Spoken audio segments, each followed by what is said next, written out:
എല്ലാവർക്കും നമസ്കാരം. തുടർന്നുള്ള ഭാഗം. അയോധ്യയിൽ സർവവും ദീപാലങ്കാരത്താൽ ജ്വലിച്ചു നിൽക്കുന്ന സമയം.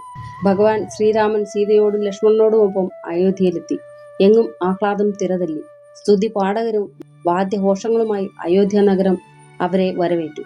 രാമചന്ദ്രനും ലക്ഷ്മണനും സഹോദരന്മാരെ പുണർന്നു. കൂടെ വന്ന എല്ലാവരെയും അവർ സാദരം കൊട്ടാരത്തിലേക്ക് ആനയിച്ചു. കൗസല്യാദേവിയെ കണ്ട് വണങ്ങി. പിന്നെ കൈകേയിയെയും സുമിത്രയെയും ഓരോരുത്തരും മാറി വന്നിച്ചു.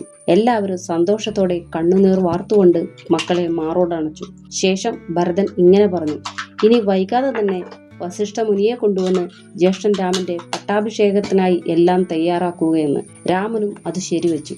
രാമനെയും സീതയെയും ലക്ഷ്മണനെയും നന്നായി ഒരുക്കി 4 സമുദ്രത്തിൽ ചെന്ന് യഥാവിധി തീർത്ഥങ്ങൾ സ്വർണ്ണ കലശങ്ങളിൽ കൊണ്ടുവന്നു. കൂടാതെ മറ്റു തീർത്ഥങ്ങളിൽ നിന്നുള്ള ജലവും എത്തിച്ചു. രത്നസിംഹാസനത്തിൽ രാമനെയും വാമഭാഗത്തായി ദേവിയെയും ഇരുത്തി. വസിഷ്ഠനും മറ്റു ബ്രാഹ്മണ ശ്രേഷ്ഠരും കൂടി 1008 പൊൻകലശങ്ങൾ കൊണ്ട് രാമനെ അഭിഷേകം ചെയ്തു. ശത്രുഘ്നൻ കുടപിടിച്ചു. ദേവന്മാർ വാഴ്ത്തി സ്തുതിച്ചു. യക്ഷഗന്ധർവന്മാരും കിന്നര പുരുഷന്മാരും പിതൃക്കളും ആദിത്യനും രുദ്രനും വസുക്കളും രാമപട്ടാഭിഷേകം കണ്ട് സ്തുതിച്ചു. ശ്രീരാമന്റെ പട്ടാഭിഷേക ചടങ്ങിന്റെ ശുഭകരമായ ആഘോഷത്തിൽ അവിടുത്തെ ജനങ്ങൾ ആഹ്ലാദഭരിതരായിരുന്നു. അയോധ്യ നിവാസികൾ മാത്രമല്ല, ദേവതകളും ആദരണീയരായ മുനിമാരും ഈ മഹത്തായ ദിവ്യ പരിപാടിയിൽ പങ്കെടുക്കാനെത്തി. പട്ടാഭിഷേക ചടങ്ങിന്റെ സമാപനത്തിനു ശേഷം ദേവന്മാർ രാമന് അതിമനോഹരങ്ങളും പ്രാധാന്യവുമുള്ള സ്വർഗീയ സമ്മാനങ്ങൾ നൽകി. ദേവന്മാരുടെ രാജാവായ ഇന്ദ്രൻ ഭഗവാന് അതിശയകരമായ ഒരു മുത്തുമാല സമ്മാനിച്ചു. അനന്തമായ ജ്ഞാനത്താൽ രാമൻ ആ മാല തന്റെ പ്രിയപത്നിയായ സീതയെ ഏൽപ്പിച്ചു. രാമൻ സീതാദേവിയോട് ചോദിച്ചു: ദേവിക്ക് ആരോടാണ് ഏറ്റവും ഇഷ്ടമുള്ളത്? സീത ആ സഭയെ നിരീക്ഷിച്ചു. അവളുടെ കണ്ണുകൾ ഹനുമാനിൽ പതിഞ്ഞു. രാമന്റെ കാൽക്കൽ താഴ്മയോടെ മുട്ടുകുത്തി ആഴത്തിലുള്ള ധ്യാനത്തിൽ മുഴുകിയിരിക്കുന്ന ഹനുമാനെ സീതാദേവി ആംഗ്യത്തോടെ വിളിച്ചു. മനോഹരമായ ആ മുത്തുമാല ആഞ്ജനേയന്റെ കൈകളിൽ വെച്ചു കൊടുത്തു. ഹനുമാൻ അത്യധികം ഭക്തിയോടെ ആ മാല സ്വീകരിച്ചു.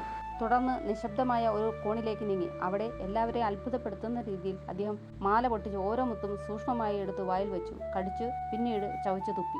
ഇത് കണ്ട് എല്ലാവരും ക്രുദ്ധരായി. സുഗ്രീവൻ ഹനുമാനെ ആക്രമിക്കാൻ തുടങ്ങുമ്പോഴേക്കും രാമൻ ഇടപെട്ടു.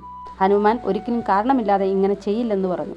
ഹനുമാനെ രാമൻ സമീപത്തേക്ക് വിളിച്ച് എന്തുകൊണ്ടാണ് ഇങ്ങനെ ചെയ്തത് എന്ന് ചോദിച്ചു. കണ്ണുനീരോടെ ആഞ്ജനേയൻ ഇങ്ങനെ പറഞ്ഞു: ഭഗവാനെ, നിന്നിൽ നിന്നോ ജാനകി മാതാവിൽ നിന്നോ എന്തെങ്കിലും കിട്ടുമ്പോൾ അതിന് അളക്കാനാവാത്ത മൂല്യവും പ്രാധാന്യവുമുണ്ട്. നിന്നെ ഒരു നോക്ക് കാണണമെന്ന ആഗ്രഹത്തോടെ ഞാൻ ഓരോ മുത്തിനെയും ഉറ്റുനോക്കി. പക്ഷെ അവയ്ക്കുള്ളിൽ നിന്റെ സാന്നിധ്യം എനിക്ക് കാണാൻ കഴിഞ്ഞില്ല. നിന്റെ നാമത്തിന്റെ പ്രതിധ്വനിയും കേൾക്കാൻ കഴിഞ്ഞില്ല. ഇതെല്ലാം എന്നെ നിരാശനാക്കി. ഹനുമാന്റെ വാക്കുകേട്ട് സഭ സ്തബ്ധരായി. ഹനുമാൻ ഇങ്ങനെ പറഞ്ഞു: എല്ലുകൾ, മാംസം, രക്തം, ചർമ്മം എന്നിവയാൽ നിർമ്മിച്ച ഈ ശരീരത്തിൽ രാമനും സീതയ്ക്കും വസിക്കാൻ കഴിയുമെങ്കിൽ എന്തുകൊണ്ട് ഈ മനോഹരമായ വിലപ്പെട്ട മുത്തുകളിൽ വസിക്കാൻ കഴിയില്ല?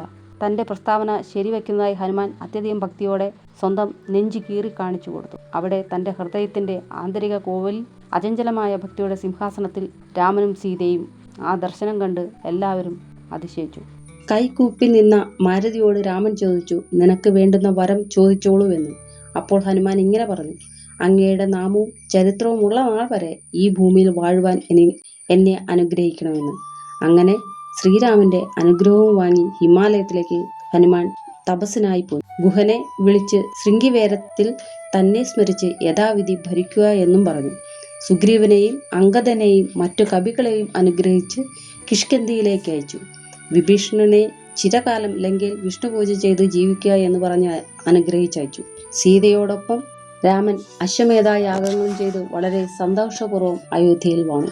ഫലശ്രുതി: അധ്യാത്മരാമായണം നിത്യം പാരായണം ചെയ്യുകയോ കേൾക്കുകയോ ചെയ്യുന്ന ഒരാൾക്ക് ജ്ഞാനപ്രാപ്തി ഉണ്ടാകും. മാത്രമല്ല, ശത്രുനാശം വരും, ആരോഗ്യവർദ്ധനയും ദീർഘായുസ്സും നൽകും. അവന്റെ സർവ്വ അഭിഷ്ടങ്ങളും സാധ്യമാവുന്നു. സുപുത്രനെ ആഗ്രഹിക്കുന്നവർക്ക് പുത്രനെയും ലഭിക്കും. അവന്റെ ദുഃഖം അകലും. ഒടുവിൽ മോക്ഷപദവും ലഭിക്കും. പ്രത്യേകിച്ചും സുന്ദരകാന്ഡം പാരായണം ചെയ്യുക ജീവിത വിജയത്തിന് നല്ലതാണ്. യുദ്ധകാന്ഡം വായിച്ചാൽ ശത്രുനാശവും ബലം. ശ്രീമദ് വാൽമീകി രാമായണം പാരായണം ചെയ്യുന്നത് വേദം മുഴുവൻ പാരായണം ചെയ്യുന്നതിന് തുല്യമായി കരുതുന്നു. രാമായണം പഠിക്കുകയും പാരായണം ചെയ്യുകയും കേൾക്കുകയും ചെയ്യുന്നത് ഭഗവാൻ നാരായണന്റെ അപാരമായ അനുഗ്രഹത്തിനും പാത്രമാകും. നാരായണ എന്ന നാമത്തിൽ നിന്ന് രായും നമശിവായ എന്ന നാമത്തിൽ നിന്ന് മായും ചേർത്തുണ്ടാക്കിയ രാമമന്ത്രം. രാ എന്നാൽ ഇരുട്ട്, മാ എന്ന പദം ചേരുമ്പോൾ ഇരുട്ടിനെ അകറ്റൂ എന്ന അർത്ഥമുണ്ടാകുന്നു. അങ്ങനെ രാമമന്ത്രം നിരന്തരം ജപിച്ചാൽ തന്നെ ഉള്ളിലുള്ള ഇരുട്ട് അകലുമെന്നാണ് വിശ്വാസം.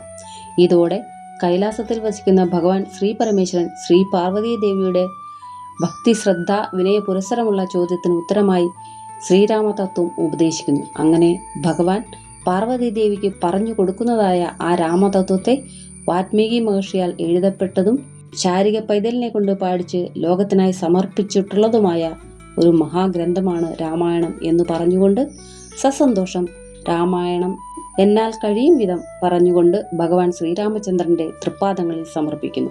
എനിക്ക് പ്രചോദനം തന്ന എല്ലാ സുമനസ്സുകൾക്കും നന്ദി പറഞ്ഞുകൊള്ളുന്നു. ഇനി നാളെ മറ്റൊരു ഗ്രന്ഥവുമായി നമുക്ക് കാണാം. എല്ലാവർക്കും നന്ദി, നമസ്കാരം.